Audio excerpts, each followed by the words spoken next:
We're recording, we're rolling live. Awesome. Let me know if that screen turns off, by the way. Armen, I appreciate your time. Thanks again for making a moment to kind of, speak to me. I know we met, what was it, roughly maybe 3 weeks ago. That's right. We're at the Rotary Club, San Antonio. Yes. I think Darby introduced me to you. Yes. Yeah. So, being the new executive director for the World Affairs Council, why don't we give our viewers, because I know I have a lot of viewers on my end that don't know anything about the World Affairs Council. Sure. Let's give them some insight to what you guys do here. Absolutely. Well, thanks for doing this. Again, I encourage everyone to check out your other podcasts that you've done. Thank you.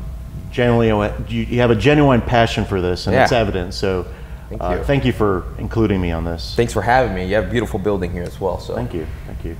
The World Affairs Council, it has been around for many years nationally in San Antonio since '82. And what the World Affairs Council does is it educates the community about international affairs.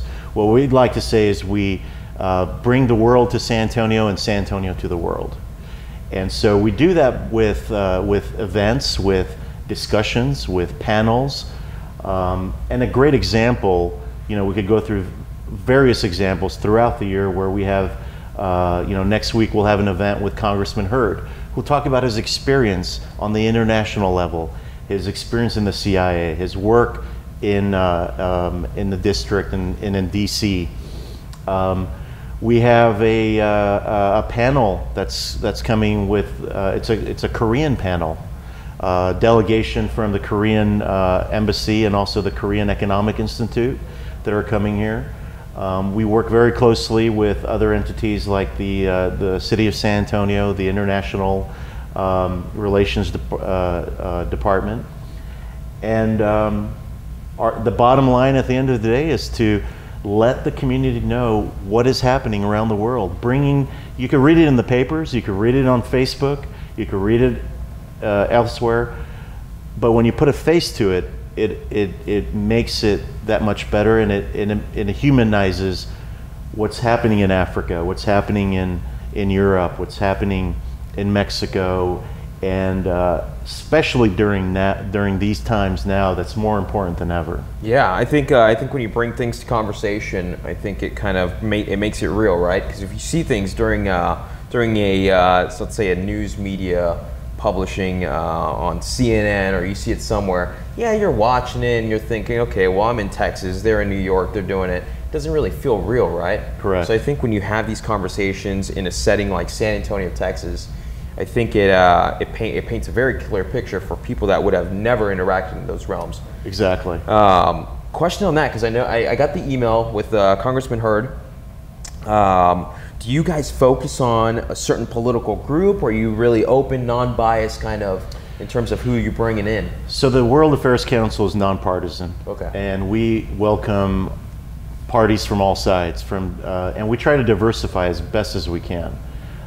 So if you look at some of our distinguished speakers in the past, we have an annual gala that's typically in February or March, where we highlight a speaker.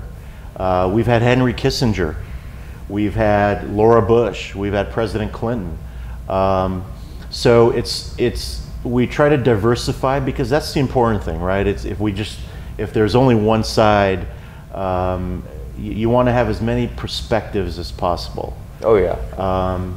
And again, bringing it to what is happening now, and then the last decade or so, humanizing and putting a face to the views. I think it's very important, rather than sitting behind a keyboard and mouthing off and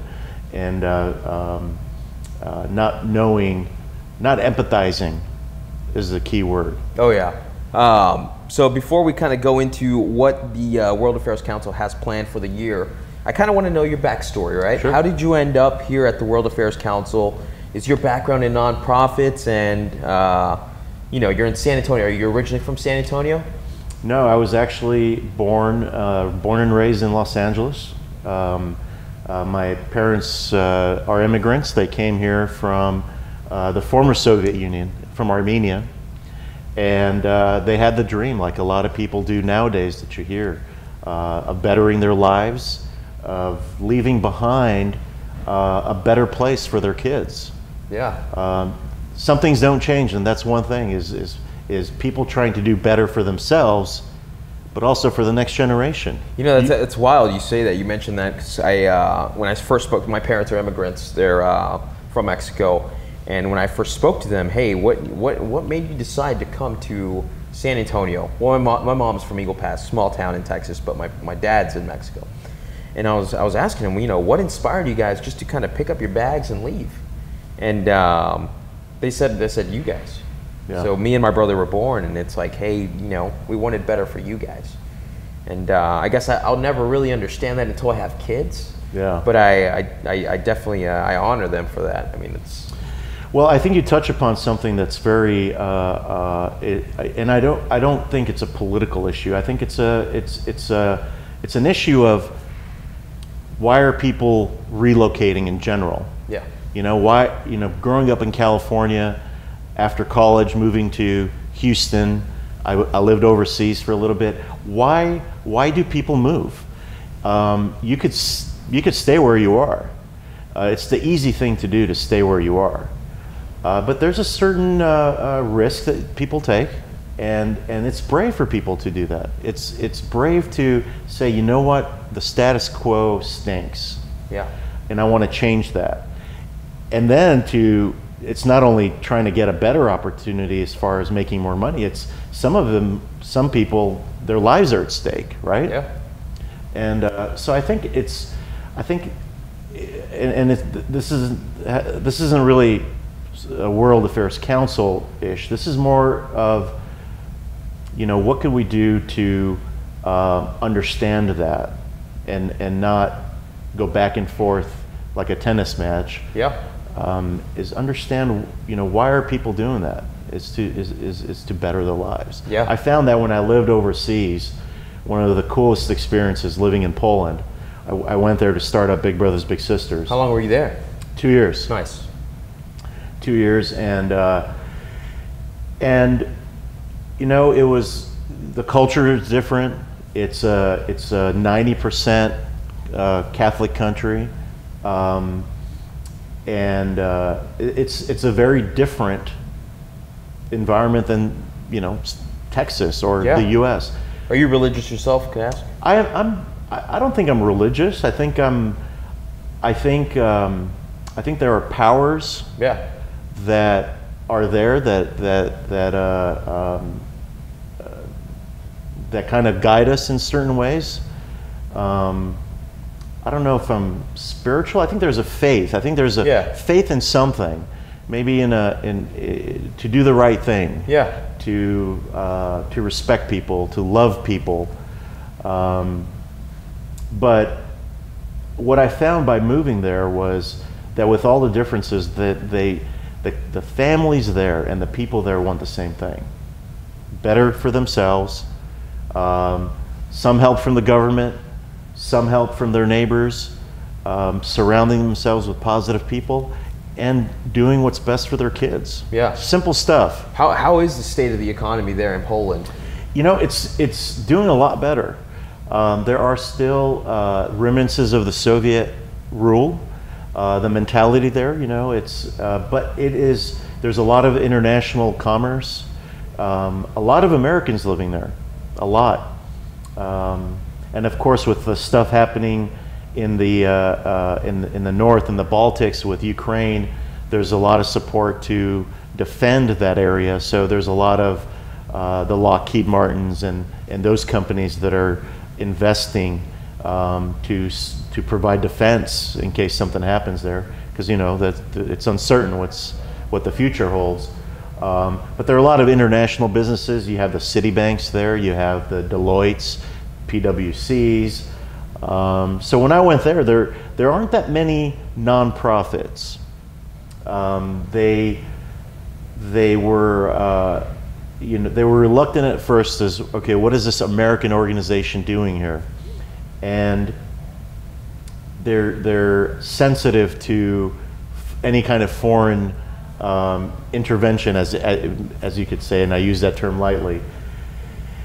But when they found out that, look, we're there to support kids, we're there to help the community out, then it was a shoo-in for them. So it worked out well, but it took some time. Wait, what year was this? Whenever you were in Poland? 2014, 2016. So prior to then, kind of give us a scoop. What were you doing prior to 2014? So born and raised in Los Angeles. My father and my mother were chasing the dream of the American dream, and so they struggled a lot. And my brother, he's 4 years older than me, and we moved around quite a bit. Lived in New York and Brooklyn and Oklahoma and Missouri and El Paso and all over the place. Yeah. When it came time for college, I went back to Los Angeles, to UCLA, and was there for 5 years. When I graduated, I was trying to figure things out. I was trying to figure out life. What did you graduate with? I majored in political science, and I minored in developmental psychology. Nice. After that, I was, every time you think you have it all together, that's when you don't have it together at all. And so when I left, I was like, okay, got a college degree. Let's get going. You're itching to get out. You know, as a young person, you're always itching to become an adult. And then when you become an adult, you're like, man, I wish I was a little bit younger to change things around. You think back, and I'm like, man, I wish I was still in college. I think of my days all the time. I mean, I live where I went to school in Carnegie Word, and I live right by there. So I'm passing by, and those memories come out, man. And I'm like, man, I wish I could just just go to school and then call it a day. Right. Did you live on campus or? No, I didn't live on campus, but I lived close by. So what I would do is I never bought a parking pass because the parking pass was like $700 for the year, and I said I'm not doing it. It's ridiculous. So I bought a bike. I had my bike rack. And I would park 3 blocks down next to Central Market, and I'd ride down. Oh, it'd be good. It'd be good exercise for me to go there and kind of do whatever I needed to do. I left for lunch either way, so nice. It was good. Did you? I'm just curious. Did you? What did you major in? Economics and finance. Okay. So how I ended up in media, who the hell knows? But it was a passion of mine that I was following. But I majored in economics and finance. And then I started in bonds, so I was in New York City right after college, 2 years after college. I was in accounting before then. Left to New York City, worked in bonds for about a year and a half, and then I came back to town, and I've been back since. San Antonio's a good place, man. It's pretty awesome. So you guys landed here then? Well, no, landed in Houston. Houston, okay. And then trying to figure things out. I was thinking about maybe a career in law. I was thinking about getting my master's, and as soon as I went to Houston, my family left, and I decided to stay and started my career with Big Brothers Big Sisters back in 2001. Did that for 2 years, and right when I started, 9/11 hit later on that year. Oh wow, that was the same year. What were you doing with Big Brothers at that time? I was hired on as a. So this is the cool thing about people. Yeah. People who believe in you. Yeah. And it makes all the difference, right? And that's what a lot of our kids need, and just someone to believe in them. And I went and I interviewed with the CEO there at the time, Debbie Ortiz, and she asked. I was interviewing for a case manager position, not knowing anything, not having a job at all. I was like, yeah, this is a good gig, but you know what I'd really like is to do some marketing. And in retrospect, I'm like, who am I to? But she, you know what? She believed, or she gave me the chance. Yeah. And she said, you know what? Why don't we divide up your job description? Why don't you do a little bit of case management and a little bit of the marketing and the external relations? And in hindsight, that proved to be such a huge thing, because it helped me when I moved to Kerrville outside of San Antonio to run that program. It helped me when I moved to Poland. So it's so important for adults, whether you have kids or not, to really reach out, not really wait around, whether you sign up to be a mentor, whether you volunteer in the community, really proactively reaching out to these kids who are hungry for attention. Positive attention. Yeah. and for someone to believe in them, and that's what she did. And my supervisors there, Cecilia, Hedges, and Debbie, they really believed in that. And so I was a recruitment manager and a case manager. Nice. And so when 9/11 hit, the nonprofit community was affected by it months later. How was that? What was the lag in that? So when 9/11 hit, a lot of people were donating to the Red Cross, to the Salvation Army, you know, things that people immediately needed. And so things like mentoring was low on the totem pole. And so it was hard. We lost a lot of funding. The economy started getting pretty bad too. We had three, and if the viewers, or if you remember, we had three big supporters there: Enron, Arthur Andersen, and WorldCom. That's right. And so Arthur Andersen was the firm that was doing the accounting for these guys. Exactly, right? That's right. exactly. That's right. So the stars were not all lined up, and so a lot of nonprofits took a hit. We went from 14 satellite offices to 1. We closed down offices in Victoria, Fort Bend, Clear Lake, and we went down to 1 office, and we went from about 60 employees to about 12. Wow. And so I was affected by that second layoff, and then I was like, what do I do? And you know, this is where the universe comes into play. Yeah. And how random things, appearingly random things happen. Random. I believe that, because I don't think anything's random anymore. Right, right. happened. And you meet people, like meeting you at Rotary, and now we're here, meeting people. You know, I was struggling. I was getting unemployment, trying to find a job, and you know, when you're not employed, and you don't know how you're going to pay your rent, you don't know how your meal's gonna, your next meal is gonna come from. It's a tough time morally, yeah. And it's a cyclical thing, because you apply for a job, you don't get it, you're discouraged. Right. And if you don't have people supporting you, I don't know. I don't know what I would have if my family and my friends weren't there. Yeah. So I saw this guy. I was living in an apartment complex, and there's this guy who was moving a piece of furniture, and I had my head down, and I wasn't feeling well. You were feeling down that day. Feeling very down. And I looked up to him, and he was struggling, and I just said, "Hey man, do you need a hand?" He's like, "Yeah, I'm moving this massage chair to my girlfriend's apartment because she does massaging. Let me help you." So we went up 3 flights of stairs, helped him, and at the end he thanked me, and then he said, "Here's my card. If you ever need to hire a security person, let me know."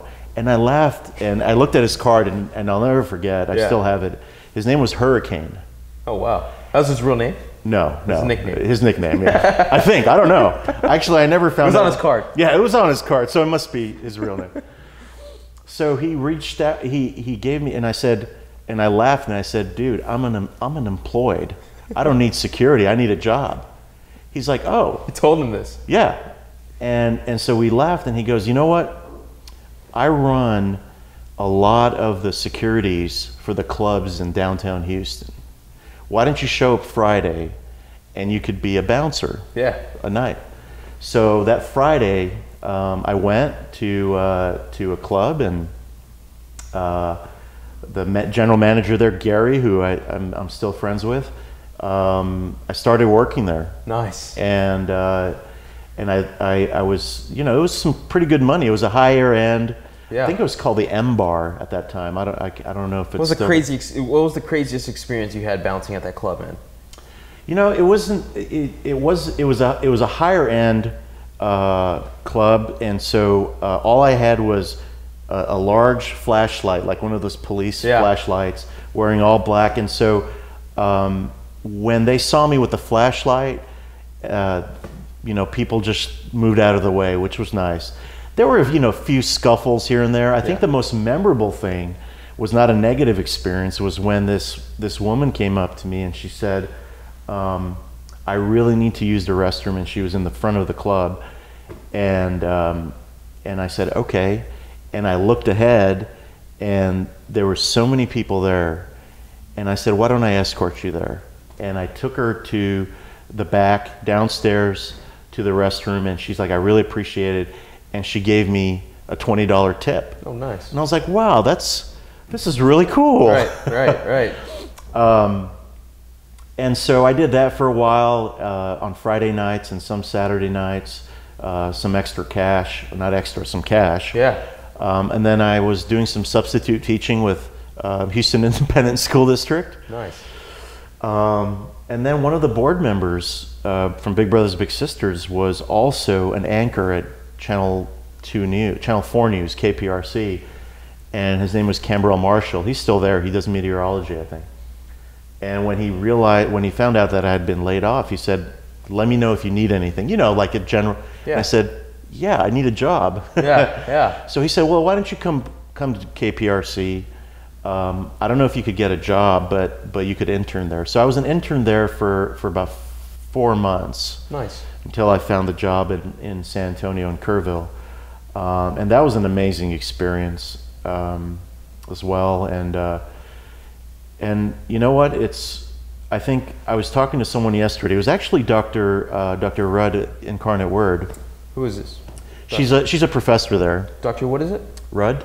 Okay. Yes. She must be. Is she new? No. She's been there for a long time. Okay. Is she in the School of Business? Do you know? She is in the, I want to say engineering. She just retired actually. Maybe that's why.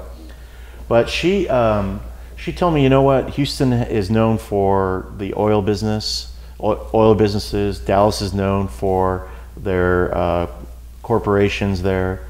San Antonio's relationships, and I think that's on a bigger scale. That's like everywhere, Oh yeah. And had it not been for a few people and that you run into and talk to, that wouldn't have happened. And so the way I got the San Antonio job was I sent out. It got frustrating because I couldn't find a job. My unemployment was about to run out. I'm like, what do I know how to do? And I said, Big Brothers Big Sisters. Yeah. Their offices all over the country. Why don't I just apply? So I reached out to all the offices that I would be, all the offices in Texas, all the ones in California, just blind emails and calls to say, do you guys have any openings? I also threw in Hawaii because... Really? Yeah, I was like, I think I'd be willing to live in Hawaii. I would go to Hawaii any day. Yeah. Well, that was my first rejection. I actually got it. So you're like, all right. I'm like, yeah, Hawaii's not I guess I'll settle for something else. Right. At least you shot at the top, right? I had to go there. So I applied because I lived in Connecticut. So I did Connecticut, New York, Texas, and California and Hawaii. And I got a call from San Antonio. And next thing you know, I was meeting with Denise Barkhurst, who's watching right now. Nice. And she had the same questions of, well, we have an opportunity in San Antonio. You could be a case manager, a match support specialist at that time. Or you can move to Kerrville. It's one of our satellite offices. We don't have a program director there. And you're basically starting from scratch. And my first question was, where in the world is Kerrville? Yeah. And it was a great decision because the experiences that I learned in Houston helped me develop and do what I did in Kerrville, which was starting from scratch, juggling a bunch of different things. Yep. Stayed in Kerrville, was going to stay there for 2 years. Ended up staying 6. Wow. The people grew on me, and Kerrville is a very conservative community. I didn't really match up at first. And it comes back to what we started talking about earlier. Yeah. It was the face-to-face conversations with people who did not have the same views as I did that really helped me appreciate them and the community. Oh yeah. And so, I still have lifelong friends there who don't necessarily agree with me on political views, but that's okay. Yeah. So for those, I know I have viewers that aren't from Texas, and they're like, "What's Kerrville?" How far is Kerrville from San Antonio, Texas? Kerrville's about an hour northwest on I-10. It's right off of I-10. There are a few people who, Kinky Friedman. That's right. He's Is he from there? He's originally from there? I don't think he's originally from there. He has a ranch in Utopia, Okay. which is outside of Kerrville, and you could see him walking around Kerrville sometimes downtown, driving his Cadillac around. Thomas Hayden Church, the actor, you could see him. He was, when I would go to the gym there, I would see him working out there, and so a few celebrities, but most of, the retired community. A lot of people from Houston who retire there, but really genuinely good people who enjoy the things like we used to when we were growing up, of leaving doors open and walking down the street and you run into 10 people that you know. But what enticed you to go to Kerrville opposed to the San Antonio position? It was, it seemed like more of a challenge. Yeah. It seemed like the harder thing to do. Yeah. And do you feel like there was a need there as well? I think so. Yeah, I think I don't consider myself a risk taker. Yeah. But in retrospect, I feel like I go for the easier things, generally speaking. But when it's come time to do to change jobs or to alter my career in some way, it seems like I'd go for it. And that was one of the things was.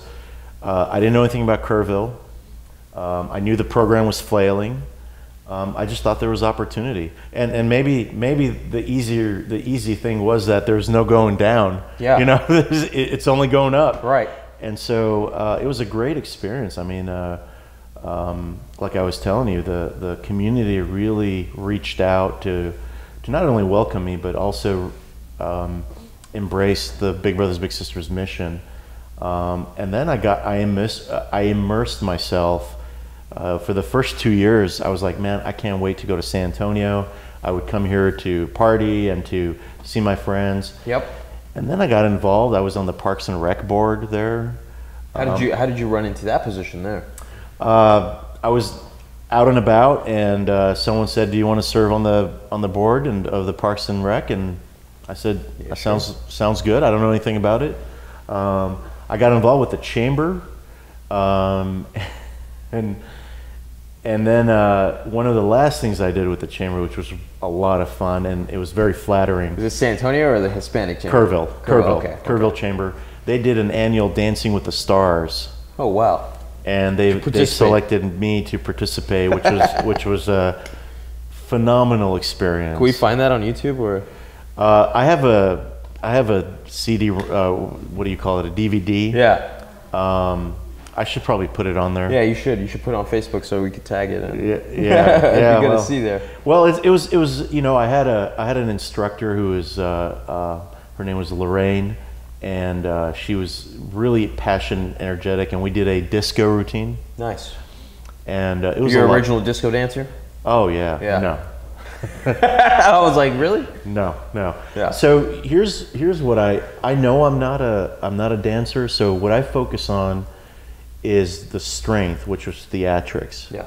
So when I got out there, I was like, I know I'm not going to do better than everyone else. Maybe I am. I don't know. Maybe that's just me. Yeah. But I went in there and I was like, I'm gonna do a performance rather than dance. And so it went off very well. I didn't win, but I made it on the front page of the Kerrville Daily Times, and That's good. But what I did was I came out, while the song was starting, gave out roses to the women, gave massages to the judges. Nice. Just little things. Warmed them up. Warmed them up, and so it was a lot of fun. And so that was toward the end of my 6 years. And then Denise, who was my CEO, she got promoted to the CEO position, and then she said, "Do you want to come to San Antonio? It's Nice. been, it seems like you've done everything you can, and you've built it up. You've hired staff." And so she created a position called the VP of External Communications. What did you do in that position? What was that position like? It focused on media, social media, partnership development, recruiting. Nice. And it was fun. It was very different. It was a much larger market than Kerrville, and so it allowed me to really, finesse that position and mold it into what the prior position was, a marketing position. And so this was a little bit different because I don't really, although there are components of marketing and communications, I don't think I consider myself a marketing person. But so I did that for about 4 years, and then coming back to relationships. Yeah. I'd run into our national CEO at a conference in DC, and he had just come on board, and I said, "Congratulations! If you ever need anything, let me know. I really like international stuff. I really like government advocacy," and I just thought he didn't really pay attention to it, but he kept that in a file. And 2 years after that conference, he called me up and he's like, you remember you said you were interested in international affairs? Well, a friend of mine from Dallas who lives in Poland, who was a former Little in the program, wants to start Big Brothers Big Sisters in Poland. So then I met with that guy. He came to Austin, and I met with him in Austin. He flew me out to Poland to check it out, to see if I'd like it. And then I ended up taking the position, and I moved there in July of 2014. Started the program from scratch, hired people, got the program going, and then on the way back, to kind of put the bookend on this side. Yep. I didn't know what I wanted to do. I knew I wasn't going to stay there. I was missing the U.S. You know what I was missing, and this is kind of weird, but you go around. You have the American flag. Yeah. The flag is everywhere here, right? Yeah. Events, and I never paid attention to it when I was here, but when I was there, I was missing it. Really? It was weird, and I don't consider myself nationalistic. Yeah.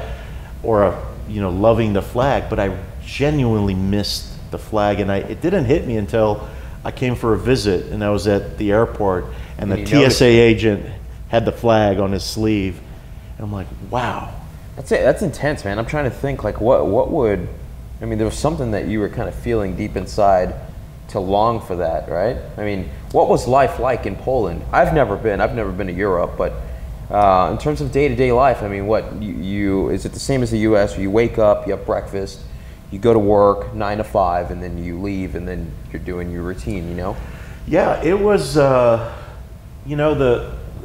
once I made friends. The Polish culture is very reserved. Yeah. So it took a long time to make friends. They don't like small talk. They come off actually kind of cold in the beginning. And that probably stems from all the stuff that they've been through with World War II and the history behind of being conquered by different entities, different countries. Yeah. So my friends they always wanted to do something. So we would, especially when the weather gets nicer. Yeah.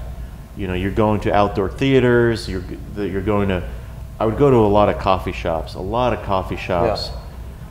They have outdoor theaters there. That's awesome. Oh man. yeah. Oh That's yeah. awesome. Yeah. They have outdoor theaters, like plays and stuff, and very artistic. Very and also the young people are. I think they're inspired to make money, which I don't know how the long term of that is, because then you're gonna want to buy things. Then but they're really hungry to. First of all, they love the States. They love everything American. Maybe not government-wise, but people-wise, and what they see. And the dream of succeeding. Are there a lot of Americans that live in Poland? There's quite a bit. Yeah. There is a lot of opportunity, a lot of startup companies, a lot of investors. Actually, a few I've met in San Antonio who do business in really? Poland. What attracts an investor to Poland? Do you know? Do you ever talk to them about that? Well, the cost of living is very low. Okay. and you have a base of students who are graduating from the colleges who don't have a whole lot there. You don't have a lot of Polish companies. Yeah. And so there's a lot of opportunity for growth and a lot of startups. A lot of startups who I think they're talented for one. So you have a lot of brilliant, especially in the IT world. Yeah. You got a bunch of IT people there, and that's why you have a lot of defense work going from here. You have a lot of IT people there. I mean, we were trying to, when we started Big Brothers Big Sisters, we were looking to have someone do our website and our database. Yeah.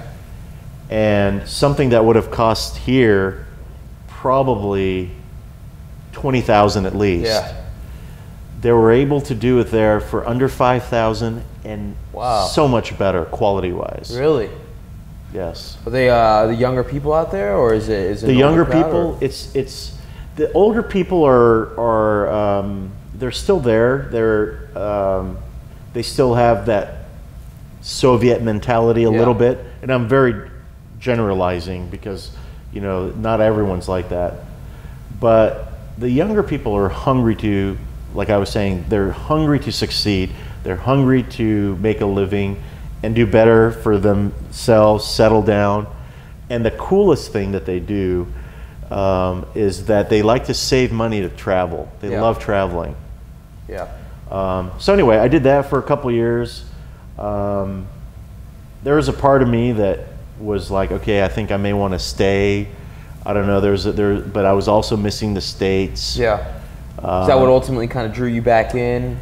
It was my contract was up because that's what that's what the agreement was, and so I didn't see that was going to be extended, and I don't think I wanted to really do Big Brothers Big Sisters. I was looking at other things, but I was also missing the food. I don't know. They're just small things. Yeah, there's a lot of things that you like a good burger. Yeah. I couldn't find a good burger there. So what's the like street food there? They obviously don't have tacos, right? No tacos in Poland. They have tacos. Yeah. What is that like? They also have guacamole. But it doesn't taste the same. It's very different. Yeah. There's actually one of my friends started the first Mexican restaurant there. Really? Yes, and it's still going on. It's the oldest Mexican restaurant in Warsaw. I bet it's a big hit over there. It's a huge hit. Yeah. And it's actually pretty good. Yeah. Their margaritas are pretty good. It was the next best thing to something that you would have here and find off of Culebra or something. Right.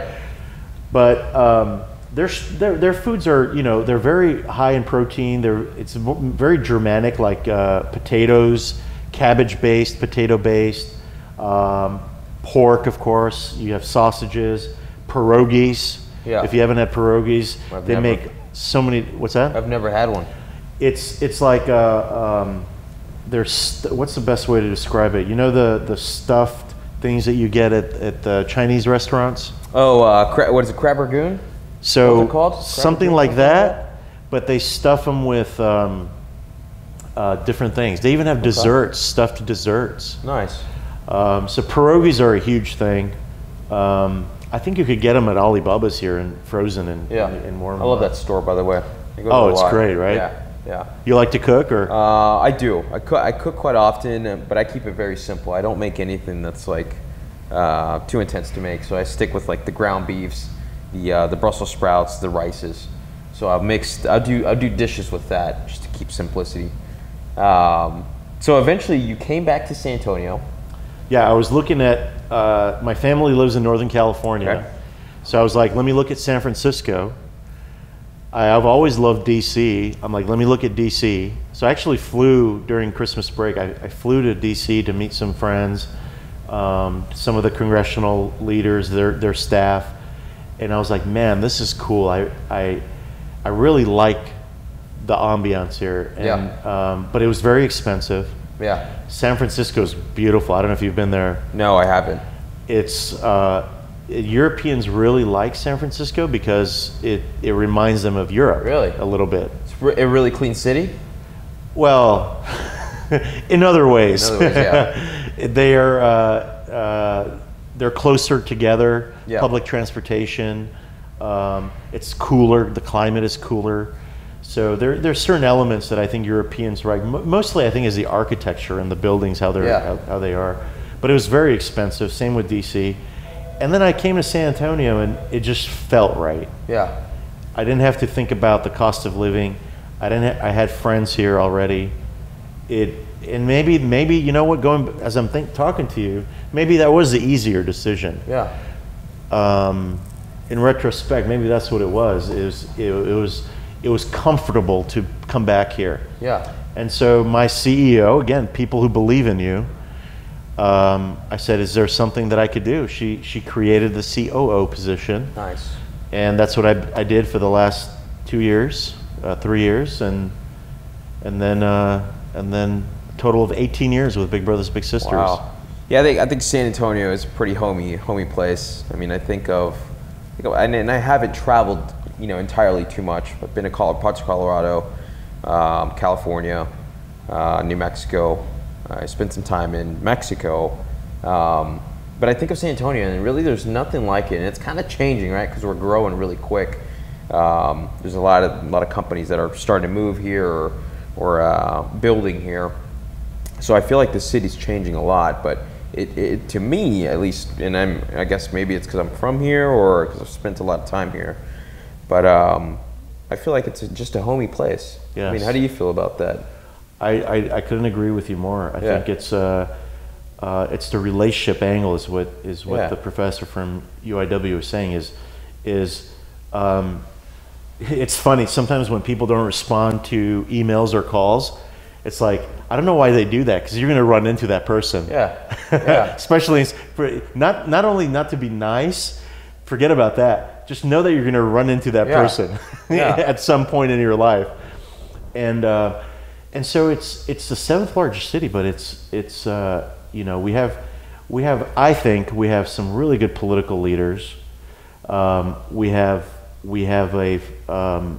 some great businesses. We have chambers of commerce who are proactively involved in the community.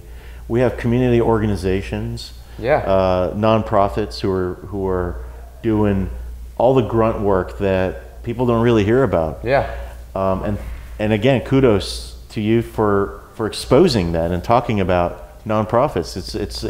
It's something that I think nonprofit community knows about, but if someone who's not on a board from the business world, or if they're not directly involved, that they're not going to know about it because it doesn't make a lot of news. And I think I have a lot of network connections that they're just busy individuals. They don't watch much TV. They don't get on Facebook much, and these people are subscribed to my newsletter.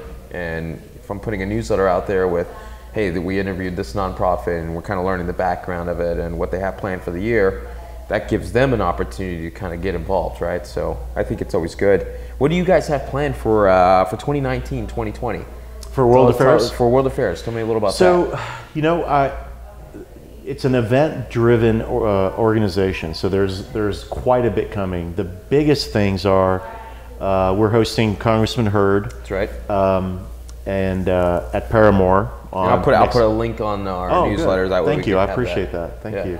And Congressman Hurd, speaking of our political leaders, regardless which side you favor, he has come out to really provide that perspective that we need, I think, right now, which is that not a right or a left, but what's in the best interest of the country. Yeah, the country, right? Of what's going on. Which is rare, and it's nice to see that. So we have an event with him. We have a smaller event that we're organizing with the ambassador from Namibia. She's coming here for some visits, so we're going to do that. We have a delegation. I think I mentioned the Korean delegation that's coming later on this year. The biggest thing is World Quest, which. So this is a really cool thing. This is something that I think that you're gonna like, that I think a lot of our viewers will like. So there's a competition in pretty much every state, in every city that has a World Affairs Council, and it comprises of high school students competing about international knowledge. Nice. So a good example is we're going to reach out to all the school districts in San Antonio. There's a manual for it, kind of like the spelling bee. It says, okay, you're going to be tested on all of this. So they get a manual, and they compete locally in March. And then the winning team from one of the schools gets a trip to DC to compete nationally. Nice. And so that happens in March, but we have a fundraiser for that with adults, and that's happening on September 18th at UIW, actually, in the Rosenberg Room. And that's more of a fun event. You know, we'll have drinks, we'll have food, but we're also going to have trivia. So it will test the knowledge of the adults about international affairs, and we'll have some guest MCs. And is that a big fundraising event that the World Affairs Council has here in town? It is. Okay. It is a fundraising event. We're going to have sponsors. So we're just going to roll that out. We want to wait till after the July 4th event. So that's going to be coming up pretty soon.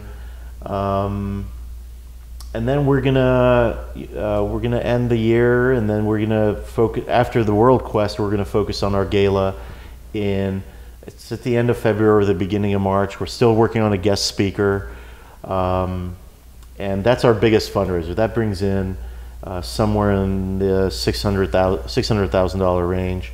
Members and non-members alike can go to this? Absolutely.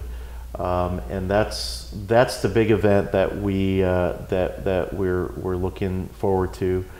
And then there are other things that that inevitably come. We're working on General Mathis, who's touring Texas. We're trying to work with our other friends in Houston and Dallas to see if we could sneak in a visit here.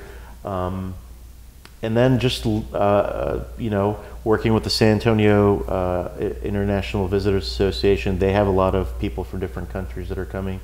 Basically, any opportunity we get to expose anything international to the local community is what we're going to do. I found out that as a World Council ED, I get to sit on the U.S.-Mexico Friendship Council. Nice. So I'm going to figure, I don't know much about it, but basically simplifying business and relationships with Mexico and the U.S. So, and of course, what better place than San Antonio to do that in? We have a Chinatown Hall at some point, a variety of things, and we're always looking for ideas. We're always looking for anything that is in the scope of international relations. We're also toying as a teaser. It's not really a teaser. It's more of a we haven't really organized or know what we're going to do, but we really want to bring forth the issue of press. Okay. In what sense? Well, to have a smorgasbord of press. Those who covered local and international news to come and talk about the day and the age of press. Nice.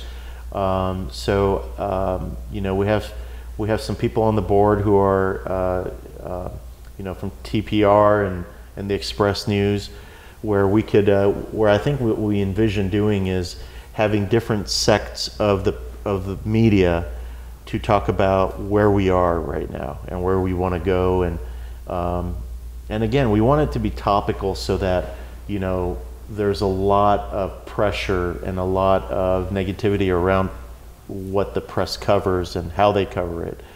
And I think if we could bring that forth. Oh yeah, I think that's an important dialogue to have. I mean, you hear about it all the time, right? How things aren't getting exposed, and in this time and age when the internet is everywhere and everyone has, their camera right here.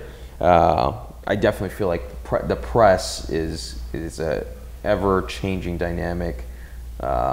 It's an ever-changing thing in our world right now, especially right now.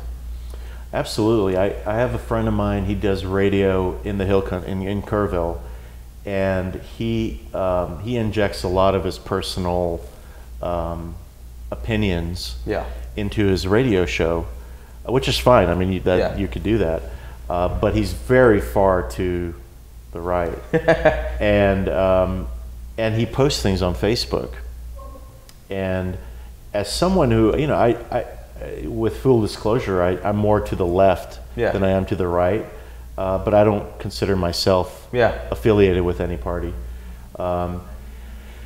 And so when he posts something, there are 99, almost 100% of the time, there are people who are adding to it, you know, agreeing with it. So I'm the sole person who injects things in there. And so, and then I get backlashes. I mean, in fact, one person said, "Go back to your country." You're kidding. And I was like, I was born here. Yeah. So I reached out to him, and his opinions are very, like I said, very different than mine. Yeah. And so when I got some hate messages, I reached out to him, and I was like, you know, what's going on, man? Yeah. He's like, well, I don't have control over. I said, why don't we do this? And we haven't. This was last year, and time has gone away. You know, you talked to him since then? Oh yeah, I talked to him, but I reached out to him and I said, listen, why don't we do a Facebook Live? We don't have to be in the same room. Why don't we do it? Why don't we put that empathy, that face, to show people that we're not on the same page, but we respect each other. Because when I see him in person, he's respectful to me, and but his viewers or his fans don't know who I am. Yeah. So they all think you guys are enemies, and they're like, oh, I'm going to support our guy from Kerrville. Exactly. And so he was like, let's do it, and I haven't really planned it, but I think that type of face-to-face interaction, coming back to what we started with, is something that I don't think we could rely on the people in Washington or in Austin or anywhere else. I think it has to come from people like yourself and like me. I think the burden's really on us to put that face out there. Oh yeah. So maybe we'll do that. I don't know. Maybe we could. Yeah, I think we maybe bring him on an episode. That would be cool. Yeah, I think I'm neither a left or a right kind of guy. If I think of myself, if anything, I'm very free-minded, and my right friends are always like, "Oh, well, you're a liberal," and I'm like, not necessarily, because I got things to say about the left side as well. Right. So I got things to say about both sides, but I don't consider myself a politician in any way.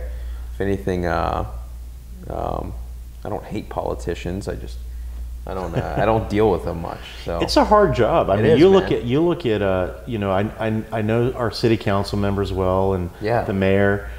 It's not an easy job. No, it isn't. It isn't, because you're trying to satisfy so many people, right? Yeah. I mean, and you always have to. I don't know if I could. I don't know if I could ever do that, because you have to shut down your emotions, because in not to take it personally would be very difficult. But you saw in this last election with the contest with the mayor, with Brockhouse and Nuremberg, and I know both of them, and they've been. I haven't met Brockhouse. I met Nuremberg. I've interacted with him quite a bit at the Roosevelt Library, but I love the guy. Yeah. But tell me a little about what were you saying? Sorry about that. Oh no, it's okay. I was going to say I think that interaction, that in-person interaction, is so important, because the